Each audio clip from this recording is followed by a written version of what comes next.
여러분 안녕하세요. 오백천사의 짜릿짜릿입니다. 네, 그동안 여러분 잘 지내셨나요?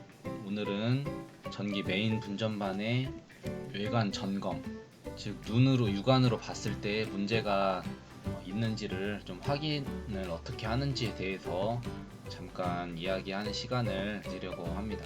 여기 지금 보이는 사진은 뭐냐면은 저한테는 어떻게 보면 전기에 입문을 하고 지금도 뭐 여러분들과 함께 영상도 제작도 하게 되고 이렇게 하게 되는 어떤 원동력이 된 것 같은데, 다들 아시겠지만 예전에, 요즘에는 잘 안 쓰는 것 같아요. 예전에 자전거 바퀴가 굴러가게 되면서 바퀴의 이 회전력을 이용을 해서 불을 밝히는 그런 자전거라고 할 수가 있는데, 제가 물리나 과학을 좋아하는 편은 아니었는데 어떻게 전기는 좀 좋아하게 됐을까 라는 생각을 전기 일하면서 가끔씩 해보았던 것 같아요. 생각을 해보니까 여기는 이제 제가 종종 가는 도서관 앞에 있는 곳인데, 거기 이제 자전거가 있어서 사진을 찍어봤는데, 바로 이제 초등학교 시절인가? 초등학교 때는 제 자전거를 엄청 많이 갖고 싶어 했었는데, 자전거를 이제 갖고 싶고 하다가 아버지한테 이제 좀 큰 자전거로 이제 바꿀 시점이 됐는데, 그때 제 눈에 딱 띄었던 게, 그 옛날에 더 어른들 거 자전거를 이렇게 보시면은 이 바퀴에 이렇게 헤드라이트 이게 연결돼서 불을 밝히면서 밤길을 가는 것을 보고, 제가 그 어린 시절에 너무 마음이 설레였던 것 같아요. 그래서 아버지한테 공부 열심히 할 테니까 이 자전거 꼭 좀 사달라고 부탁을 했었던 것 같고, 그때부터 밤에 그냥 뭐 자전거 타고 막 돌아다니면서 불 켜고 그런 것들이 너무 좋았던 것 같아요. 불을 끄려면은 이쪽 부분인가 살짝 제끼면은 이제 바퀴에서 바퀴랑 발전기가 분리가 되면서 불은 이제 안 켜지게끔 돼 있는데, 빨리 달리면 빨리 다닐수록 이게 연결된 상태에서는 불이 환하게 밝았던 것이, 그 추억이 제 어린 시절을 많이 설레게 했던 것 같고, 이 작은 전기가 제가 전기 쪽으로 이렇게 들어오게 되는데 뭐 약간 위험하다는 것도 알긴 했지만 저를 이렇게 되게 좋게 하지 않았었나 하는 생각이 들어서, 저한테는 약간 좀 특별한 사진이어서 사진을 한번 여러분들과 공유를 해봤던 것 같고, 그럼 오늘 영상을 진행하도록 하겠습니다. 오늘은 저 메인 분전반을 외관 점검하는 공유를 하려고 합니다. 지금 여기 보시면은 분전반이 이렇게 있어요. 나름 깔끔하게 배선이랑 돼 있어서 제가 이 분전반을 여러분들한테 보여주고 있습니다. 지난번에 삼상 단락 사고 찝찝한 그런 분전반을 여러분들한테 보여줬는데, 뭐 늘상 뭐 그런 찝찝한 분전반을 접하는 건 아니지만, 뭐 여러분들한테 그 안전 측면에서 설명을 하다 보니까 여러분들한테 좀 다소 지저분했지만 다뤄야 할 만한 그런 영상이었어서 그런 사진으로 저번에는 이렇게 진행을 했었고, 이곳이 이제 분전반으로 오는 메인 차단기이고, 여기 1차 측에 그 성간 단락사고 방지해주기 위해서 여기 판막이 또 잘 이렇게 설치되어 있는 모습을 볼 수가 있습니다. 삼상 같은 경우는 여기 부스바, 이걸 동 부스바라고 하는데, 부스바에서 R, S, T, N상 이렇게 해가지고 삼상 사선을 이렇게 MCCB로 해서 다른 곳에 또 전원을 주는 것을 볼 수가 있고, 밑에 여기에는 단상, 그래서 뭐 R이랑 N상, 뭐 S랑 N상, T랑 N상 이런 식으로 해서 저압 220V를 공급해 주는 걸 볼 수가 있어요. 제가 여러분들한테 저압 분전반에 대해서 어떤 측면에서, 먼저 안전 측면에서, 안전관리 측면에서 설명을 해주는 게 좋을까 이렇게 생각을 하다가, 바로 외관 점검부터 보는 게 기본이겠구나 라는 생각이 들어서 여러분들한테 이 영상을 좀 만들어 봤습니다. 뭐 우리가 저번에 삼성 단락사고 편에서도 얘기해서 알겠지만, 그 차단기가 정상적으로 동작하는지를 보기 위해서는 퀵 버튼을 한 번씩 눌러보는 게 중요하다라는 얘기를 저번에 했었고, 요즘에는 그 전기 관련해서 안전 측면에서 직무고시도 작성도 하고 절연저항, 열화상 카메라, 전력 분석, 접지 저항도 재고 저압 분전반도 이것저것 해야 될 게 좀 많이 늘어났는데, 그런 것들은 이제 제가 또 추후 또 한 개씩 이렇게 설명을 해드리면서 영상을 좀 만들도록 할 거고요. 절연저항 같은 경우는 간단하게 뭐 얘기해 드리자면, 차단기를 일단 내리고 절연을 측정을 해야 되겠죠. 열화상 카메라는 그 카메라가 있어야 되고, 전력 분석도 전력 분석기가 있어야 되고, 접지 저항은 접지 저항계로 측정하는 게 필요한데, 이번 시간에는 일상적인 그 외관 점검하는 것을 설명을 해드리도록 하겠습니다. 뭐 일상적인 것으로는 일단 뭐 전압을 재는 방법이 있고, 또 전류를 후크메타로 해서 측정하는 방식이 있죠. 지금 차단계가 이거 같은 경우는 30A로 이렇게 돼 있는데, 30A에 너무 꽉 차서 이렇게 돌아가고 있다면 선이랑 차단기의 용량을 고려해서 좀 더 굵은 전선으로 교체를 해줘야 될 필요성이 있을 수도 있어요. 전류 같은 것도 잘 측정해 보는 게 중요하고, 외관 점검이라고 하는 거는 제가 볼 때는 일단 기동성이에요. 빨라요. 문제가 될 포인트들을 확인을 하는 거죠. 이제. 그럼 어디를 이렇게 확인을 해야 되냐? 바로 볼트가 쪼여지는 부분이 다 어떻게 보면은 점검 포인트라고 할 수가 있는 거예요. 이런 데도 있을 수가 있고요. 근데 요즘에는 이제 그 분전반이 기성품으로도 이제 많이 나와서 부스바 자체에서 이렇게 문제가 생기는 경우는 별로 없더라고요. 그러면 거의 어디에서 생기냐? 차단기를 조립하는 데에서 이렇게 보통 생기더라고요. 그래서 여기 이 RST N상 여기에서 보통 접촉 불량이 일어나서 문제가 생기는 경우가 많이 있습니다. 그리고 여기 1차 측이 있고 2차 측도 여기서도 문제가 이렇게 일어날 수가 있는 거죠. 그래서 저 같은 경우는 전기 문제가 이렇게 생기거나 했을 때 어차피 차단기를 내리고 작업 이렇게 확인을 해야 될 필요가 있기 때문에 차단기 내리게 될 때는 이렇게 트립 버튼을 사용을 해서 확인을 하게 됩니다. 차단기 이 스위치로도 껐다 켰다를 할 수 있지만, 이 트립 버튼의 제대로 동작 여부도 확인하고 차단기 상태도 볼 겸해서 이 트립 버튼을 눌러서 전원을 차단을 외관 점검을 할 때는 이 연결 포인트가 점검의 주로 포인트고, 또 한 가지는 제가 전기를 많이 쓰는 그 설비들 같은 경우는 전선을 좀 만져봐요. 전선이 혹시 몇 도에서 여러분 녹는지 혹시 아세요? 제가 그걸 좀 경험을 해봤어서 보통 70도 정도부터 변형이 좀씩 오더라고요. 전선 색깔이. 80도가 넘어가면은 이제 요거는 지금 거의 타는 게 진행되고 있다. 이런 것들을 부하가 차츰차츰 늘어나는 그런 효과가 있어서 그렇게 좀 확인을 했던 적이 있었고, 그래서 열화상 카메라 같은 걸로 여러분들도 확인을 할 수 있다면, 전선이 이렇게 있을 때 일단 만져보면은 만져서 뜨겁다, 손으로 못 잡고 있겠다, 그러면은 보통 이건 한 50도 이상 되는 거예요. 제가 정말 여러 번 전선도 많이 만져보고 해서, 물론 장갑을 좀 끼고 만져야 되지만 여기 피복은 그래도 안전하기 때문에 제가 좀 장갑을 벗고도 이렇게 한 번씩 만져보는데, 여기 만져보면은 전선 피복 상태를 지금 멀쩡해 보이지만 느껴진 온도에 따라서, 또 열화상 카메라가 없을 때 이런 때들은 그렇게 좀 간략하게도 외관 점검을 할 수가 있다는 것을 여러분들한테 알려드리도록 하겠습니다. 지금 이제 여기는 좀 타이트하게 분전반이 이렇게 이제 구성이 되어 있는 것을 볼 수가 있는데, 저도 처음에는 살짝 놓쳤던 것 같아요.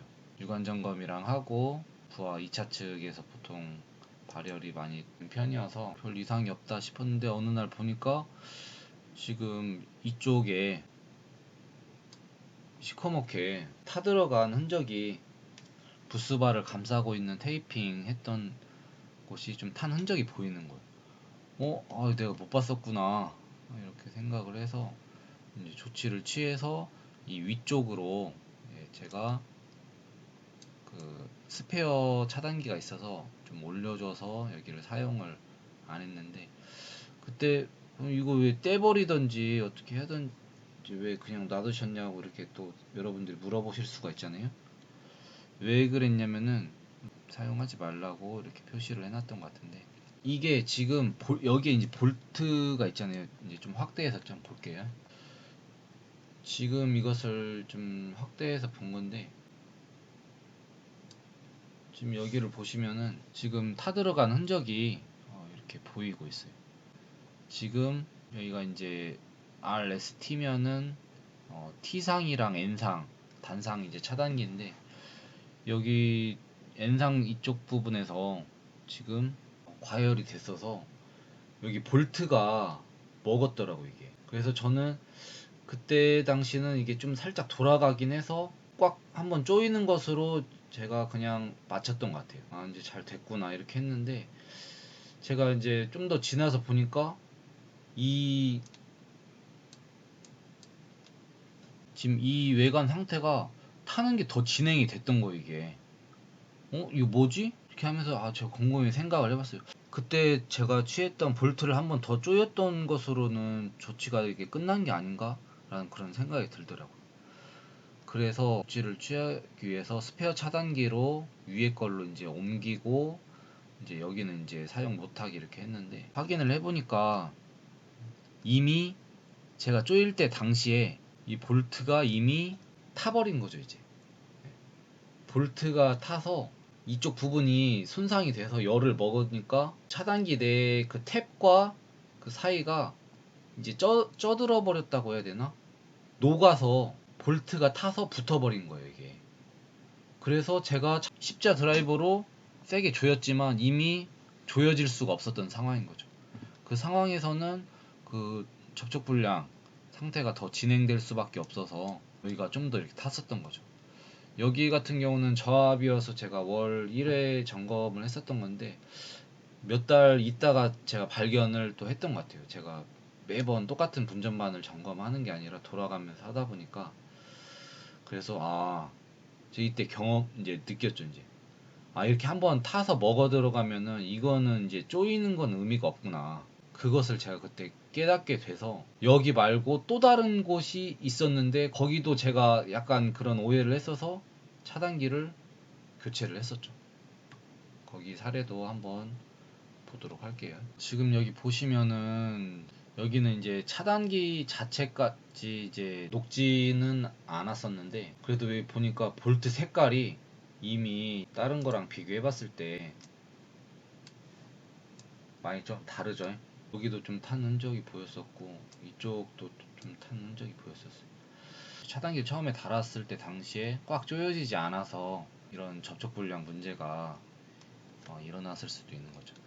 그래서 여러분들이 이렇게 외관 점검이나 할 때 유심히 봐야 될 것 중에 하나는 이 볼트의 색깔이 변하는지도 한번 봐야 되고, 차단기를 이제 내린 상태에서, 왜냐면 이제 통전하고 있는 상태에서는 얘 이제 분리되거나 하면 좀 위험할 수가 있기 때문에, 그리고 장갑을 항상 끼고 확인을 하셔야 되고, 볼트가 잘 풀리지 않거나 조여지지도 않는다 싶으면은 이미 그 안에 탭이 먹거나 접촉 불량이 많이 진행되어졌다는 것으로 여러분들이 생각을 하시고 차단기를 교체를 하시는 게 중요하고요. 그래서 여러분들이 이제 외관 점검 같은 걸 할 때 이런 데를 잘 봐야 되는 거예요. 그 접촉 불량에 열이 발생하는 지점이 여기 사진 같은 경우는 여기였단 말이에요 이게. 지금 이번 이 사진에서 지금 접촉 불량 열이 발생했던 부분은 바로 이제 이 부분이랑 이 부분이어서, 여기에서 발생을 해서 부스바 쪽으로 지금 열이 진행이 되어져서 하나는 이제 코팅이 다 띄어질 정도로 이렇게 이제 열이 먹었었던 부분이 있었고, 여러분들이 점검을 할 때 이런 부스바의 상태 같은 것도 보고 터미널 단자 색깔 같은 것도 보고, 여기는 솔직히 차단기 2차 쪽은 이제 피복이 이렇게 돼 있으니까 한번 만져볼 수라도 있는데, 여기는 만질 수가 없잖아요. 만지면 바로 감전이니까. 그렇기 때문에 여러분들이 외관 점검을 잘 하는 것이 필요하다. 볼트로 조인하는 데는 결국에는 다 문제가 될 접촉 불량이 될 소지가 있기 때문에 결국 접촉 불량이 진행이 너무 많이 돼서 인화성 물질이 있거나 할 때 이런 것들이 이제 화재로 이어질 수가 있기 때문에 그런 것들을 여러분들이 잘 확인을 하는 것이 필요하다고 할 수 있습니다. 자, 이거는 이제 제가 간편하게 사용을 하기 위해서 이제 갖고 다니는 열화상 카메라는 아니고 그 스팟에 온도를 재는 서모메터 한각인데 저는 이거를 종종 사용을 해요. 지금 여기 보시면은 지금 여기를 보시면은 지금 피복이 과열 때문에 떠가지고 지금 열이 발생했던 것처럼 이렇게 보이고 있어요. 부하라는 게 전기를 계속 쓰는 것만은 아니기 때문에 제가 점검할 당시에는 뭐 전기를 별로 안 써서 발열이 안 되면은 뭐 놓칠 수도 있는 거죠. 이러한 흔적들이 제가 관리할 때는 중요한 단서가 될 수가 있는 거죠. 예방을 하기 위해서. 전기 안전관리 측면에서. 그렇기 때문에 근데 열화상 카메라 같은 경우는 보통 약간 좀 좋거나 한 거는 로딩 시간이 길어요, 이게. 그렇기 때문에 매번 점검하면서 모든 분전만 해서 켜고 사용하기가 좀 어렵다라는 거죠, 이게. 그래서 이거 같은 경우는 가격도 싸요. 보통 열화상 카메라는 보통 한 괜찮은 거 쓰려면 100, 200만 원 정도는 이렇게 들 건데 얘는 제가 7, 8만 원인가 10만 원 안팎으로 제가 사서 사용을 하고 있는 건데 이거는 누르는 즉시 여기 적외선 열을 바로 그 레이저 포인트로 해가지고 측정을 해서 알 수가 있기 때문에 이제 열화상 카메라의 장점을 이제 나중에 이제 또 제가 설명을 하겠지만 열화상 카메라 같은 경우는 이 발열되는 이 단자들 여러 개들을 한 번에 한 화면 보이는 대로 다 측정을 할 수가 있기 때문에 그 원인을 빨리 찾을 수가 있어요. 그래서 이제 사용하기가 좋은 건데 좀 부피나 고가의 장비였어서 자주 갖고 다니기가 쉽지는 않거든요. 그래서 저 같은 경우는 적외선 카메라를 통해서 열이 났을 것 같은 지점들을 이렇게 온도 확인을 하고 있습니다.